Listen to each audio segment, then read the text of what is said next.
So ka san wasu lokutan shi shiru baya gyara, amma magana yana iya yin gyara.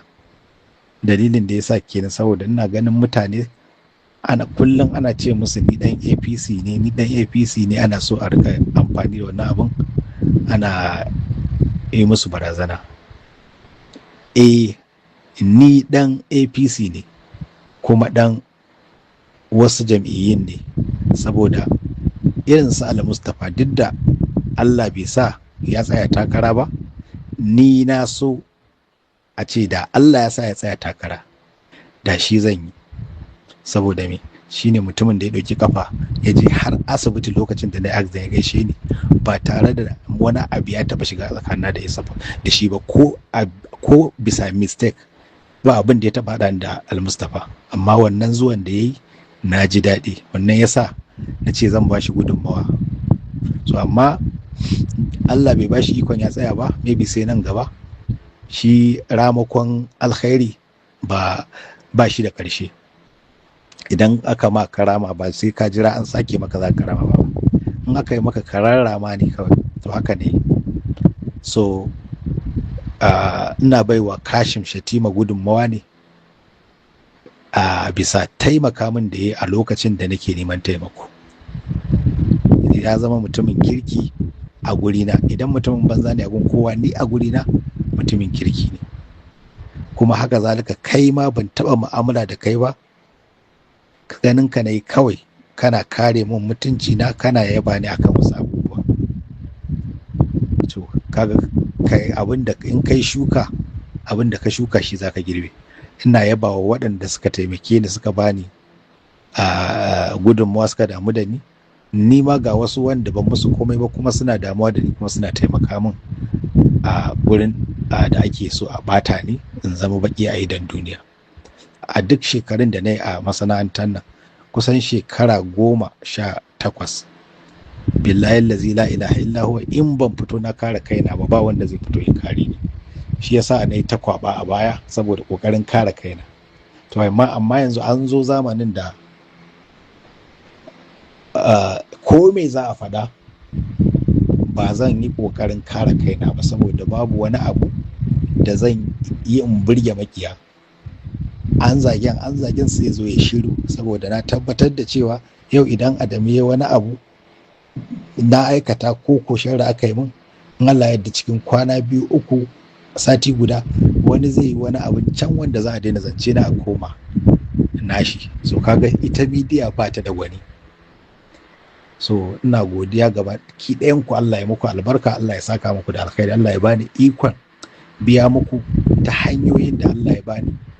Wannan abin da yasa ba na iya ni in tara mutane yanzu wai in ce musu an ci mutunci na, ku je ku kare mutunci na, saboda waɗanda na yi shekara 20 da su, waɗanda na ba gudunmawa daidai gwargwado, ba su kare mutunci ba. A gabansu ake ma zagin nawa, kuma su yi shiru saboda kada su yi magana. Dan abin da ake basu wannan ya zo ya lalace, a daina basu saboda sun tare min rigima.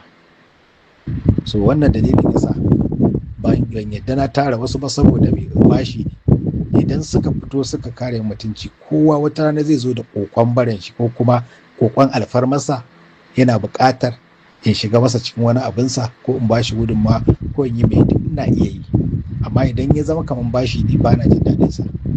So shi yasa duk wanda ya zo da shi, idan ban yi abun ba, har gwada mutane nake, wallahi Allah ina da iko da halin wani lokaci mutum zai nemi abu in yi masa, ina da daman, amma ba zan yi ba, saboda ina so in gani in ban bashi ba zai canza, ko a'a in ban bashi ba zai ci gaba da zama da ni. So ina godiya, ka sanar da su cewa in Allah yadda zan shiga cikin nima group din a rika tattauna da ni, kuma ina ba su abubuwa genuine, saboda kar a zo a rika mistake ana faɗan abubuwan da ba gaskiya bane, ko da a kaina ne ko da akan wani. Ba zan so haka ba, kuma ba na rigima da kowa. Ni yanzu ba abin da na fi so kamar zaman lafiya. Ina son in zauna lafiya, saboda shekaru na ba wasu masu yawa bane, amma ni gani nake na zo gangare. So bai kamata in ci gaba da yarinta da yin abubuwa abubuwan da ba su dace ba. Ya kamata a hankali in rika kautar da yadda mutane suke mana kallon jam'u a masana'antar. Idan masana'antar ba ta shirya gyarawa ba, to sai yi kokari layi na ne in gyara, saboda in haɗu da Allah lafiya, in rabu da iyayena lafiya, in rabu da al'ummar musulmai lafiya, ba tare da a rika ɗauko wasu abubuwa waɗanda na yi ba na alkhairi ba a rika kwatance da ni da su. Shi yasa ga duk son kuɗi na wallahi nake kau da kai wani guri, saboda idan ka biye wa kuɗi wallahi addinin ka ma sai ka yi challenging ɗin shi. So kawai ci da godiya ga Allah da kuma wadatar zuci ta ishe ka zaman duniya lafiya. Amma idan ka bi ɗan canji, za ka zo ka bi jaki, za ka bi doki, za ka bi alade, za ka bi duk irin wanda yake da ra'ayin duk yadda ya ga dama don ya samu wani abu, zai ja ka a tafi da kai da shi. Ka gani duk abin da aka ce manzo Allah tsaya da mutum, Allah ya ce idan ana so a san wane to a duba abokanansa.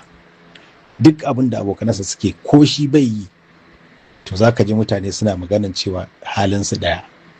Ba ƙarya ba ne, idan ƙwarya ba ta haɗu da abokin burminta ba, to fashewa ma za ta yi, amma in ta samu sai ka ga komai ya cika cif cif.